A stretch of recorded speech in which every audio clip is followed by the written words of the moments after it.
l'énergie, c'est un bien vital, c'est un bien pour tout le monde, c'est un bien en France, c'est un bien dans tous les pays du monde. En tout cas, ça devrait l'être.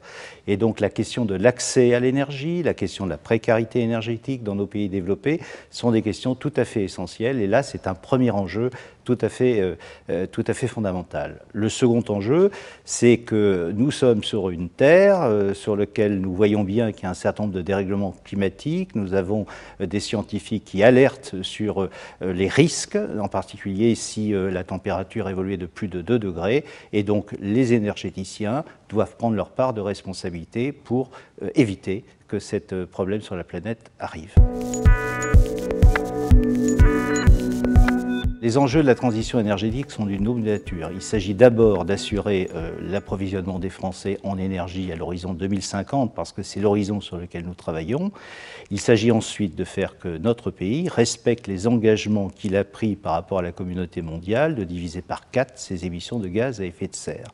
Dans ce cadre-là, il y a plusieurs possibilités. Il y a soit des possibilités de décroissance qui sont prônées par un certain nombre d'associations écologistes, qui supposeraient un changement des modes de vie, pour lequel nous sommes absolument en désaccord en ce qui concerne la force ouvrière, soit des logiques qui consistent à faire un certain nombre d'efforts, mais avec le même niveau de confort, avec des financements innovants sur lesquels il faudrait travailler pour permettre d'être plus efficace en consommant moins d'énergie, mais en gardant le niveau de consommation, le mode de vie que nous avons aujourd'hui.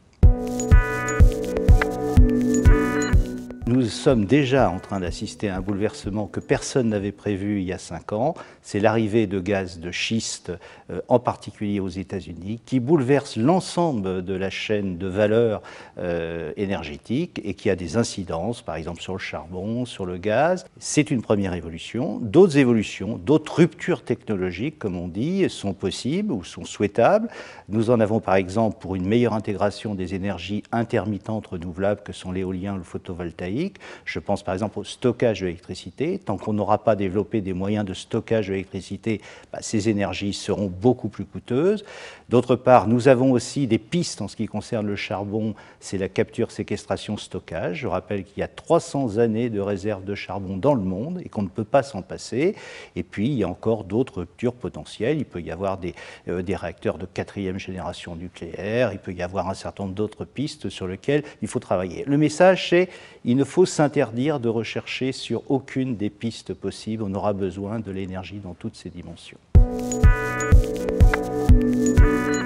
Le gouvernement a décidé de lancer un débat sur la transition énergétique. Ce débat, nous le souhaitons, nous y participons, nous apportons un certain nombre d'éléments d'appréciation sur les propositions.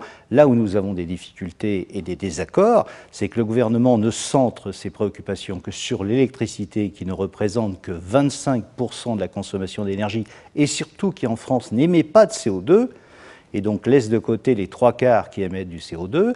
Et puis d'autre part, c'est le fait que le gouvernement ait décidé d'afficher la réduction du nucléaire à l'horizon 2025 de 75 à 50% et de décider de la fermeture de la centrale de Fessenheim, ce avec quoi nous sommes en désaccord le plus complet.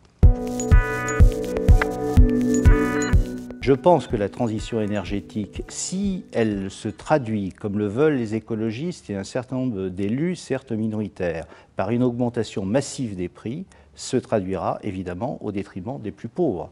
Ça, c'est une évidence. Je rappelle qu'aujourd'hui, les tarifs sociaux sont à un niveau faible, qu'il y a 8 millions de personnes qui sont en précarité énergétique, c'est-à-dire qui dépensent plus de 10% de leurs revenus en énergie, qu'un certain nombre d'entre elles se privent de moyens de chauffage, et il est tout à fait inacceptable que nous soyons dans cette perspective-là. C'est pour ça, Force ouvrière, nous avons dit que nous sommes en désaccord avec les augmentations massives de prix telles qu'elles sont annoncées par les pouvoirs publics aujourd'hui, parce que nous pensons que l'égalité des citoyens est importante, et nous pensons que l'électricité est un bien vital, et qu'à ce titre, eh bien, les pouvoirs publics doivent imprimer leur marque sur la façon dont dont les prix sont fixés.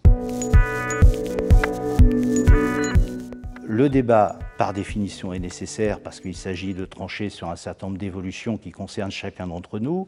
Est-ce qu'il est utile? Je serais tenté de dire qu'à ce jour, c'était plutôt une absence de dialogue, parce qu'un certain nombre d'acteurs sont venus là pour, d'une part, empêcher d'autres de s'exprimer sur le bien fondé de la réduction du nucléaire, ce qu'un certain nombre d'entre nous refusons, dont Force ouvrière, et que par ailleurs, le gouvernement a recherché un consensus lors de ces débats. Ce que nous souhaitons, c'est débattre sans tabou sur les moyens d'assurer aux citoyens une énergie de qualité, parce que l'énergie, c'est la vie. Nous ne nions pas qu'il y aura des difficultés. Nous nions pas qu'il est nécessaire de regarder les problèmes en face. Nous rejetons en revanche les solutions qui consistent à mettre sur le dos des citoyens les conséquences d'un certain nombre de choix pour lesquels ils n'y sont pour rien.